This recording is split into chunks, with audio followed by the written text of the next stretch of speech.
બાળમિત્રો, સત્સંગ દીક્ષા અધ્યયન ક્લાસમાં આપ સર્વનું સ્વાગત છે.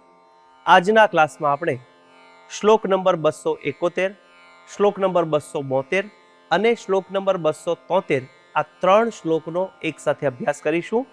સૌ પ્રથમ શ્લોક નંબર 271 ની પહેલી કડીનું હું ગાન કરીશ, ધ્યાનથી તેને સાંભળજો. આપત્તૌ પ્રાણનાશિન્યામ પ્રાપ્તાયામ તુ વિવેકિના. ફરીવાર, આપત્તૌ પ્રાણનાશિન્યામ પ્રાપ્તાયામ તુ વિવેકિના. આ કડીના છૂટા છૂટા શબ્દો જોઈએ. આપત્તૌ પ્રાણનાશિન્યામ પ્રાપ્તાયામ તુ વિવેકિના. વચ્ચેનો એક શબ્દ છે પ્રાણનાશિન્યામ, એમાં બે શબ્દ સમાયેલા છે. પ્રાણનાશિન્યામ એટલે કે પ્રાણનો નાશ થાય ત્યારે. આખી કડી સમૂહમાં બે વાર ગાન કરીએ. આપત્તૌ પ્રાણનાશિન્યામ પ્રાપ્તાયામ તુ વિવેકિના.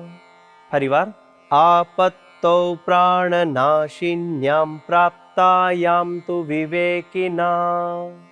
હવે શ્લોકની બીજી કડી જોઈએ, ધ્યાનથી તેને સાંભળજો.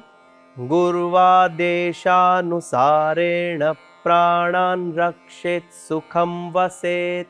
ફરીવાર, ગુર્વાદેશાનુસારેણ પ્રાણાન રક્ષેત સુખમ વસેત. આ કડીના છૂટા છૂટા શબ્દો જોઈએ છીએ. ગુર્વાદેશાનુસારેણ પ્રાણાન રક્ષેત સુખમ વસેત. પહેલો શબ્દ છે ગુર્વાદેશાનુસારેણ.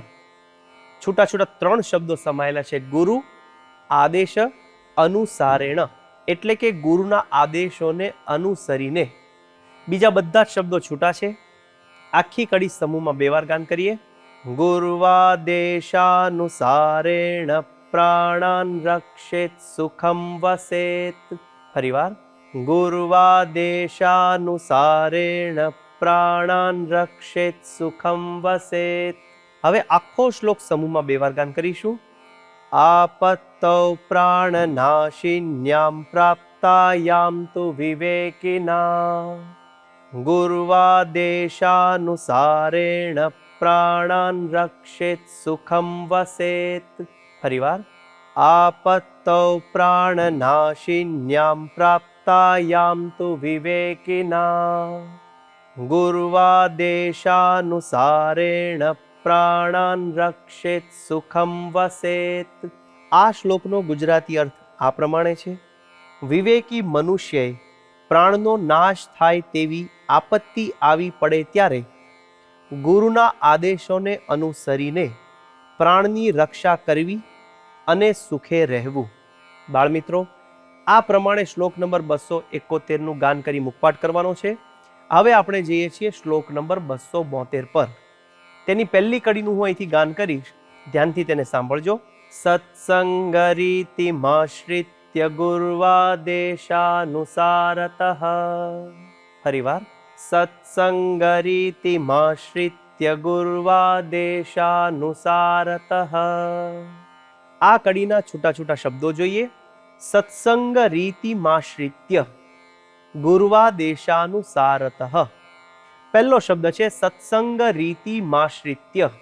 છૂટા છૂટા ત્રણ શબ્દો સમાયેલા છે. સત્સંગ રીતિમ આશ્રિત્ય એટલે કે સત્સંગની રીત પ્રમાણે. બીજો શબ્દ છે ગુર્વાદેશાનુસારતઃ.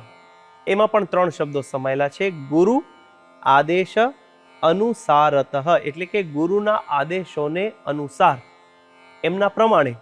આખી કડી સમૂહમાં બે વાર ગાન કરીએ. સત્સંગરીતિમાશ્રિત્ય ગુર્વાદેશાનુસારતઃ. ફરીવાર, સત્સંગરીતિમાશ્રિત્ય ગુર્વાદેશાનુસારતઃ. હવે શ્લોકની બીજી કડી જોઈએ, ધ્યાનથી તેને સાંભળજો. પરિશુદ્ધેન ભાવેન સર્વૈઃ સત્સંગિભિર્જનૈઃ. ફરીવાર, પરિશુદ્ધેન ભાવેન સર્વૈઃ સત્સંગિભિર્જનૈઃ. આ કડીના છૂટા છૂટા શબ્દો જોઈએ છીએ. પરિશુદ્ધેન ભાવેન સર્વૈઃ સત્સંગિભિર્જનૈઃ.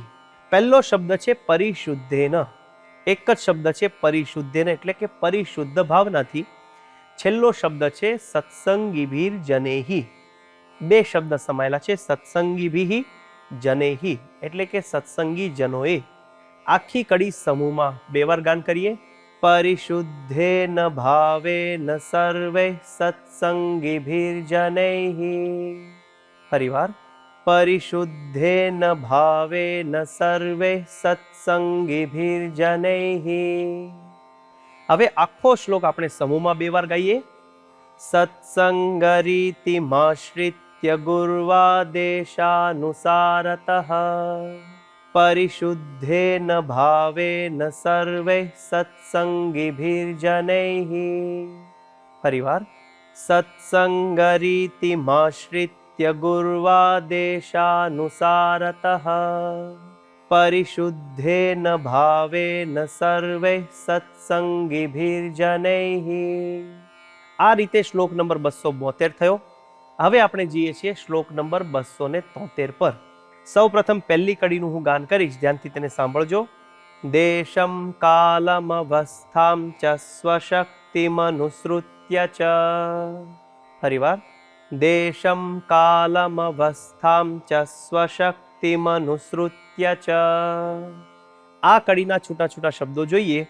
દેશમ કાલમ અવસ્થામ ચ સ્વશક્તિમનુસૃત્ય ચ. બીજો શબ્દ છે કાલમ અવસ્થામ. એમાં બે શબ્દ સમાયેલા છે, કાલમ અવસ્થામ એટલે કે કાળ અવસ્થા. છેલ્લેથી બીજો શબ્દ છે સ્વશક્તિમનુસૃત્ય. એમાં ત્રણ શબ્દો સમાયેલા છે, સ્વશક્તિમ અનુસૃત્ય.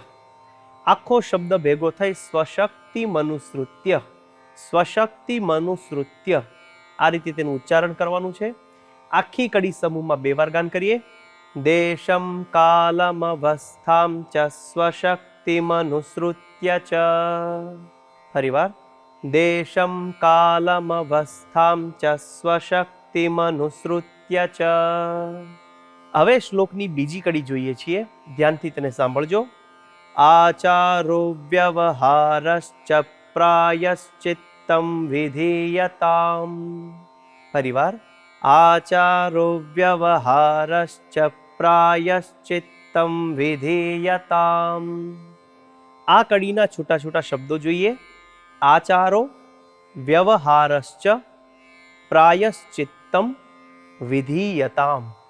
બધા જ શબ્દો છૂટા છૂટા છે. આખી કડી સમૂહમાં બે વાર ગાન કરીશું. આચારો વ્યવહારશ્ચ પ્રાયશ્ચિત્તમ વિધીયતામ. ફરીવાર. આચારો વ્યવહારશ્ચ પ્રાયશ્ચિત્તમ વિધીયતામ. હવે આખો શ્લોક આપણે સમૂહમાં બે વાર ગાન કરીએ. દેશમ કાલમ અવસ્થામ ચ સ્વશક્તિમનુસૃત્ય ચ આચારો વ્યવહારશ્ચ પ્રાયશ્ચિત્તમ વિધીયતામ. ફરીવાર. દેશમ કાલમ અવસ્થામ ચ સ્વશક્તિમનુસૃત્ય ચ આચારો વ્યવહારશ્ચ પ્રાયશ્ચિત્તમ વિધીયતામ. શ્લોક નંબર 272, શ્લોક નંબર 273 તેનો ગુજરાતી અર્થ આ પ્રમાણે છે. સર્વે સત્સંગી જનોએ સત્સંગની રીત પ્રમાણે ગુરુના આદેશ અનુસાર પરિશુદ્ધ ભાવથી દેશ, કાળ, અવસ્થા તથા પોતાની શક્તિ પ્રમાણે આચાર, વ્યવહાર અને પ્રાયશ્ચિત્ત કરવા.